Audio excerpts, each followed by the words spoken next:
अपनी रहमत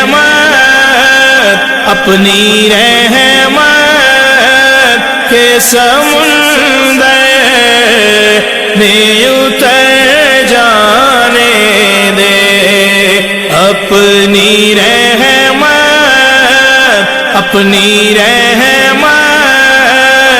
के समुंदर में उतर जाने दे।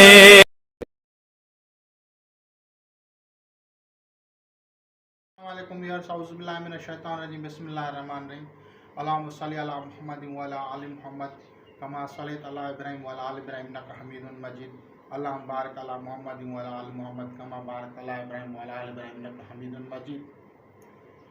औज़ु बिल्लाहि मिनश शैतानिर रजीम। बिस्मिल्लाहिर्रहमानिर्रहीम। Last night, a brother astrologer had criticized on the Saturn effects on Capricorn and Aquarius and Pisces. He said if Saturn go into Aquarius or in Capricorn, will never give malefic effects. But I will tell here that how it affects side effects, malefic effects. Saturn, where Saturn affects, he said in solar system, in solar birth chart, Saturn will never give a malefic effects. And now I will tell here that how Saturn is affects, and he said it is not mentioned in Greek astrology, but it is mentioned in the recent Hindi astrology, Vedic astrology. But I here states that how it affects. So let's try a chart.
Saturn will not affect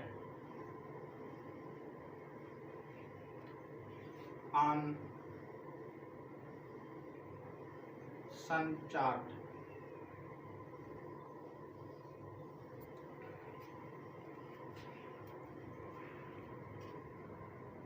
According to Greek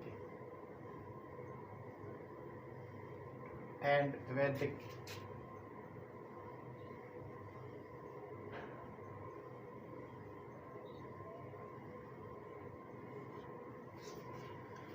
Saturn affects in any house of birth chart for 2.5 years. 2.5 years affects in every house. Malefic affects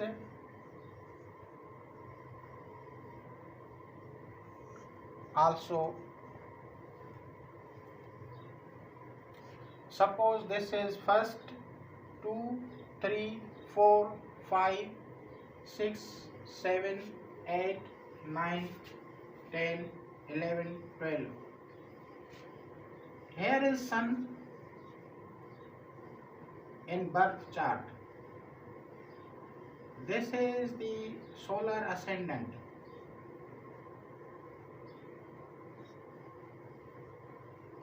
If Saturn placement is here,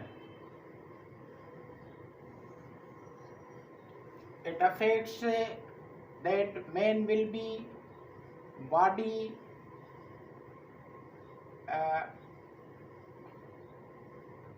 useless. We said in Urdu फालिज. जब यहाँ पे ज़ुहल पहुँचता है छठे में तो उनको फालिज हो जाता है शमसी बुर्ज देख के. अगर आप शमसी बुर्ज देखेंगे, ज़ुहल अगर छठे खाने में आएगा तो उसको फालिज होती है या दिल की तकलीफ होती है. अक्सर करके दिल की बीमारी होती है.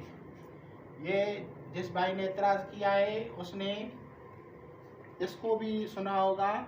उसका नाम है काशल बर्नी. काशल बर्नी में अपने प्रैक्टिकलों में ये बात कही है. और सेकंड, यहाँ पे अगर हो तो ये इसका ढाइया कहलाता है और यहाँ भी हो तो ढाइया कहलाता है.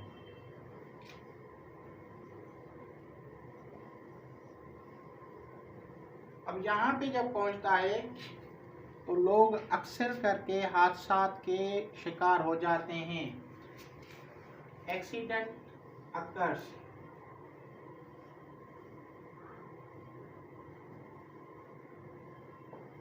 And mostly or rarely people go expired. अब आते हैं, उसने कहा, he said that Saturn will never gives a malefic effects 12-1-2.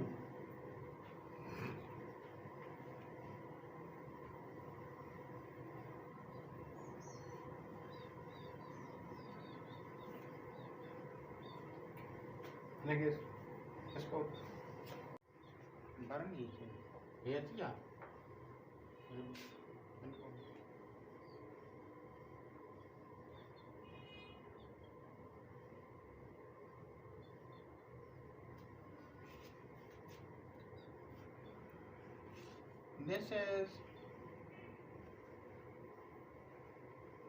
This is Capricorn. Suppose this is Capricorn. Or this is Aquarius. This is Pisces. If Saturn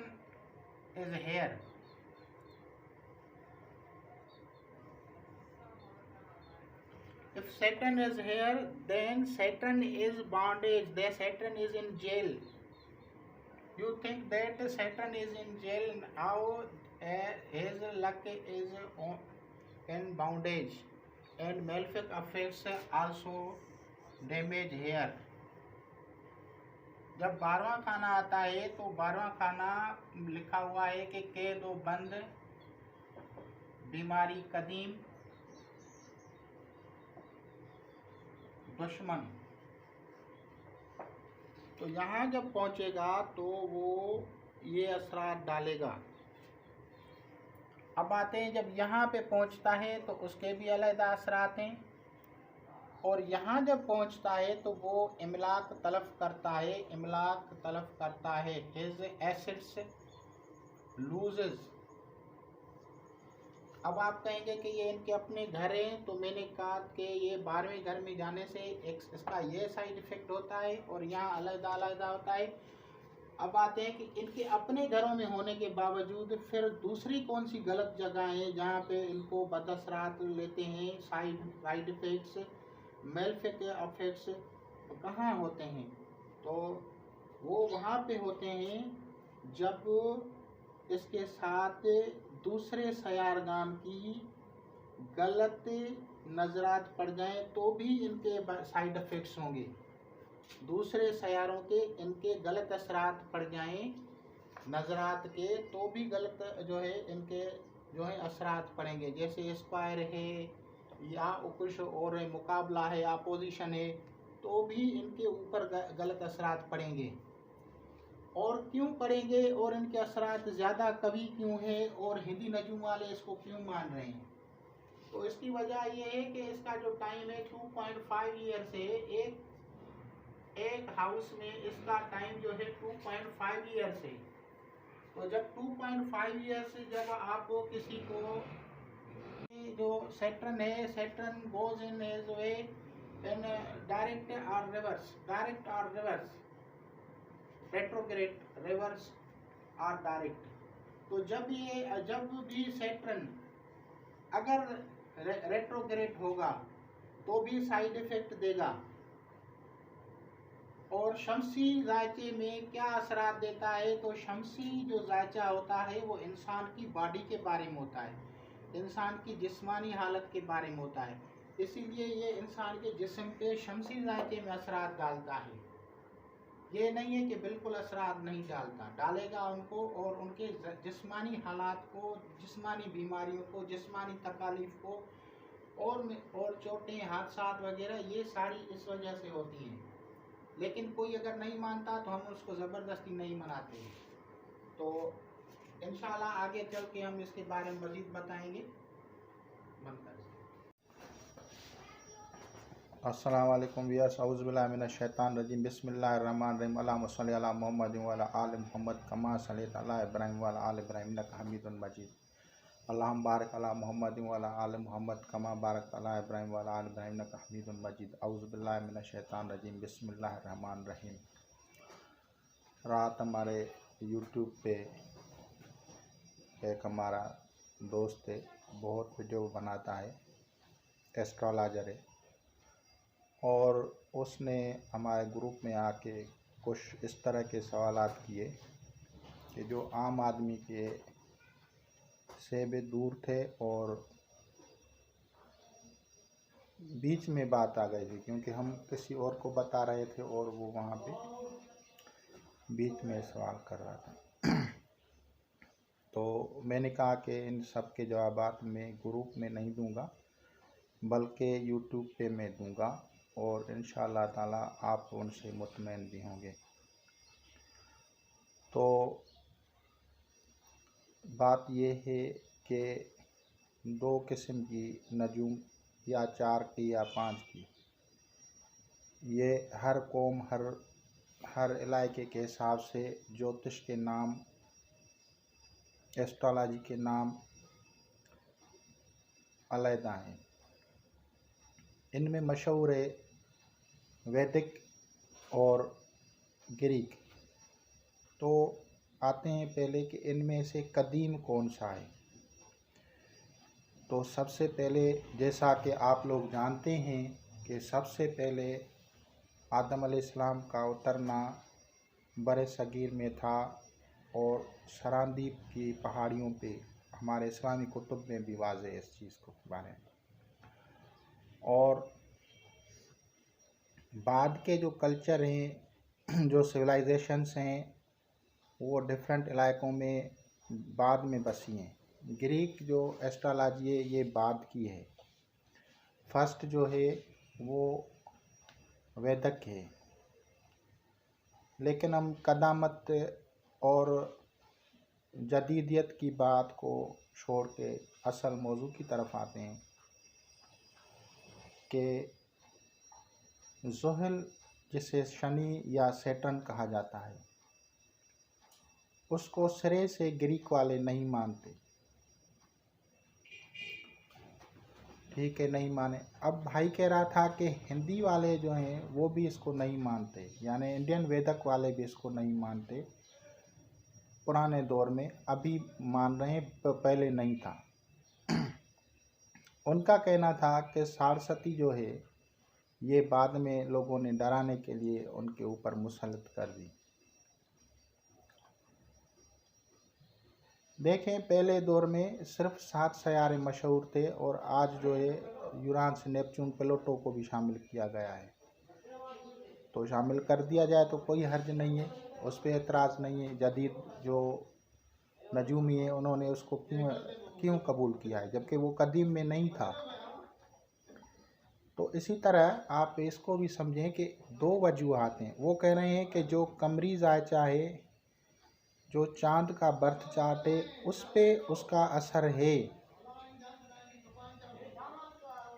चांद के जायचे में जहाँ मून की प्लेसमेंट है, उसको अगर असेंडेंट माना जाए तो उस पे ज़ुहल की या शनि की या सैटर्न की अच्छे असरात या बद असरात हैं। लेकिन यहाँ शम्स की प्लेसमेंट है, उसके हिसाब से ख़ास तौर पे ज़ुहल, शनि या सैटर्न की बद असरात या अच्छे असरात नहीं है। उसका कोई मतलब, कोई फ़र्क नहीं पड़ता। तो मैं इसके बारे में आपको बताऊं कि पहली बात तो ये है कि आप लोग ये समझें कि आप किताबें सिर्फ पढ़ रहे हैं, उसी पे ही जोर दे रहे हैं, प्रैक्टिकल पे आप नहीं जा रहे।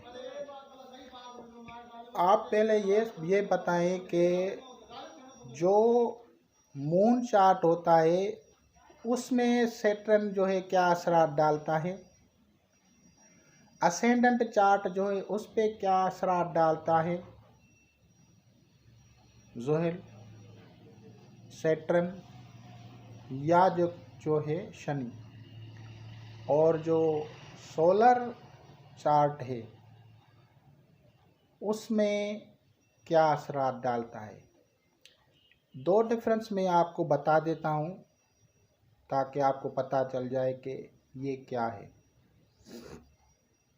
चांद जो है वो रूह है, चांद जो है वो रूह है। जब आप किसी की रूहानी तशखीस करते हैं, रूहानी इमराज के बारे में जानेंगे तो चांद को देखना पड़ता है, मून प्लेसमेंट को देखना पड़ता है, और जब उसके ज़ाहिरन जिस्मानी हालात के बारे में देखा जाएगा, जिस्मानी इमराज के बारे में देखा जाएगा, जिस्मानी हादसात व वाक़यात के बारे में देखा जाएगा, तो सोलर चार्ट को देखा जाता है। जैसे आपने खुद कहा कि मरीख अगर वो फलां जगह पे तो इस तरह से होता है फलां, तो आप किसको देखते हैं उस वक्त? तो आप सूरज को देखते हैं, आप तो सोलर चार्ट को चला रहे हैं। तो फिर सोलर चार्ट पे आके आप इस बात पे क्यों अड़ जाते हैं कि जो ज़ुहल जो है उसके साइड इफ़ेक्ट नहीं है। अब बात है कि उसकी प्लेसमेंट के हिसाब से क्या क्या असरात हैं। मैंने एक आर्टिकल बना लिए, वो इसके साथ ऐड करूँगा। तो अगर वो चौथे 8वें में आता है तो ये 4 साल का इनका जो 2.5 साल का इनका एक पीरियड होता है जो नए असरात छोड़ता है। और इसी तरह अगर 12, 1 या 2 में हो तो भी इसी तरह के बद असरात छोड़ता है। 1, 2 और 12 इन तीन हाउसेस में 1, 12, 1 एंड 2 इन हाउसेस में अगर शनि, सैटर्न या ज़ुहल हो तो उनके मेलफिक असरात होते हैं, और उसको हिंदी नजूम वाले उसको इंडियन एस्ट्रोलॉजर्स उसको सारस्वती या शनि कहते हैं। अब बात आती है कि वो तो उनका अपना घर है तो फिर क्यों करेगा। तो देखें आप, अगर कोई और सयारा अपने ताले से 12वें खाने में आ जाए तो उसको आप क्या कहेंगे? जब अपने ताले से बिफोर सोलर असेंडेंट अगर उनका अपना सयारा 12वें खाने में पहुंच जाए तो उसको क्या कहेंगे? मिसाल के तौर पे अगर दिलों के का 12वां जो है जिद्दी है, और जिद्दी में अगर ज़ुहल बैठ जाए तो वो उसका 12वां है, तो 12वें में पहुंचने से वो कैद व बंद हो जाता है, यानी ये टाइम उसकी बंदिश का हो जाता है, उनका अपना सयारा बंद हो जाता है। देखो 12वें खाने की जो मंसूबातें क्या है, 12वें खाने की मंसूबातें हैं कदीम बीमारी, सहर व जादू, कैदो बंद। तो फिर इस तरह के असरात पड़ जाते हैं और वो असरात उनको मुतासर करते हैं। अब आते हैं कि इनके दूसरे असरात किस तरह से पड़ते हैं। जैसे अगर वह आदमी के पहले खाने में पहुंचता है जब सारसती के दौर में, तो वो समझो को खुदा का मुनकर बन जाता है, खुदा से ही इनकार कर देता है, क्योंकि वो इतना तकलीफ़ में मुब्तला होता है कि लोगों फ़िलहाल कुछ टाइम के लिए खुदा को मानना छोड़ जाता है, यानी ज़िद पैदा हो जाती है, अना पैदा हो जाती है। उसके बाद जब वो सेकंड हाउस में पहुंचता है तो उसके इमलाक में तलफ हो जाते हैं, मुकदमात होते हैं, वो उसको इमलाक नहीं बन सकते। जैसे अगर किसी के भी सोलर प्लानेट हो और उसका दूसरा खाना हो, सोलर जो है चार्ट हो उसका दूसरा खाना हो, तो उसकी प्रॉपर्टी दूसरे खाने में शनि बैठा हो तो वो प्रॉपर्टी बनने में बड़ी रुकावट डालता है, प्रॉपर्टी के फड्डे करवा देता है। और इसके दूसरे नए असरात किस तरह से होते हैं, तो भाई देखें ये चाँद और सूरज नहीं है कि बिल्कुल सीधे चलें, ये दूसरे सयारे जो हैं ये कभी रेट्रोग्रेड चलते हैं। जब भी रेट्रोग्रेड होंगे तो भी इनके बदअसरात होंगे, चाहे वो इनके अपने ही घर हों। और जब भी इनके दूसरे सयारों के साथ बदनज़रात होंगी तो भी इनके साइड इफ़ेक्ट होंगे। तो इंशाअल्लाह ताला आप जो भी भाई हैं मेरी इन वीडियोस को देखेंगे, समझेंगे, और अगर समझ में आ जाएं तो दुआओं से याद करना। खुदा हाफिज़।